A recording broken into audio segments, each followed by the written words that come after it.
최근 전 세계 금융시장을 흔들었던 미중 무역 갈등이 한층 완화되는 모습을 보이고 있습니다. 이렇다 보니 국내 증시의 상승 랠리에 대한 기대감이 커지고 있는데요. 하지만 시장에서는 이 같은 분위기가 오래 이어지진 않을 것이라며 신중론이 우세합니다. 이에 따라 내년에도 안전자산을 선호하는 현상이 대세일 것으로 전망됩니다. 장민선 기자가 취재했습니다. 한국 시간으로 19일 새벽 연방공개시장위원회가 열립니다. 기준금리를 인하할지가 관건인 가운데 결과에 따라 국내 증시도 영향을 받을 가능성이 커 시장에 관심이 집중되고 있습니다. 최근 미국의 기준금리 인상 기조가 완화된 가운데 안전자산 선호 현상이 부각되고 있습니다. 증권업계에선 앞으로의 투자 전략과 관련해 위험자산 회피, 안전자산 선호 심리가 더욱 커질 것으로 내다보고 있습니다. 이 같은 전망은 경기 불확실성에 대한 우려가 여전하기 때문입니다. 이렇다 보니 업계에선 장기적으로는 글로벌 경기 둔화, 하방 압력 확대를 점치고 있습니다. 그 때문에 장기적인 투자 관점에서 안전자산을 늘려가는 포트폴리오가 필요하다는 분석입니다.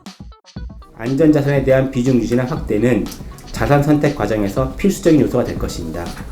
동시에 2020년 위험자산의 반등은 장기적인 추세 변화보다는 반작용에 의한 제한적인 반등의 성격이 될 가능성이 커 보입니다. 장기 투자 관점에서는 2020년 증시의 반등은 안전자산 비중 확대, 위험자산 비중 축소의 기회로 삼을 것을 공고합니다. 구체적인 자산군별로는 금, 국채, 글로벌 핵심 지역의 상업용 부동산 등에 투자가 쏠릴 것으로 예상됩니다. 경기 불확실성이 커질수록 상대적으로 가치가 높아지기 때문입니다.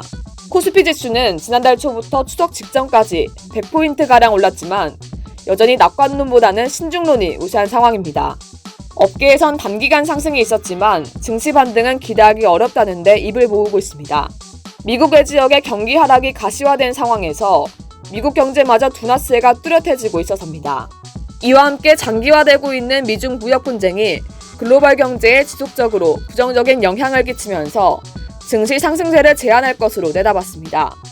지금 상황이 이제 그동안 주식시장이 많이 조정을 받았기 때문에 본격적인 반등이 시작되는 건지 아니면 일시적인 정말 잠깐 반등으로 끝날 건지에 대해서 고민이 많을 수 있는 상황인데요. 저희가 보기에는 주가의 국내 증시의 하방 경직성 어느 정도 이제 1900선 정도에서 보장이 된 상태인 것 같고 장기적인 관점에서는 좀 더 안전자산에 대한 비중을 늘려야 될 타이밍이라 보는 거고요. 다만 단기적으로 본다면 트레이딩이 가능한 그런 국면을 보고 있습니다.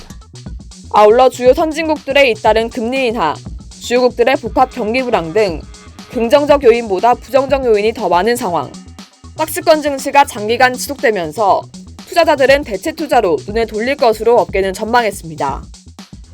국내외 우울한 뉴스가 국내 재테크 시장을 불안하게 만들고 있는 가운데 투자자들의 신중한 판단이 필요한 시기입니다. 박스앤뉴스 장민선입니다.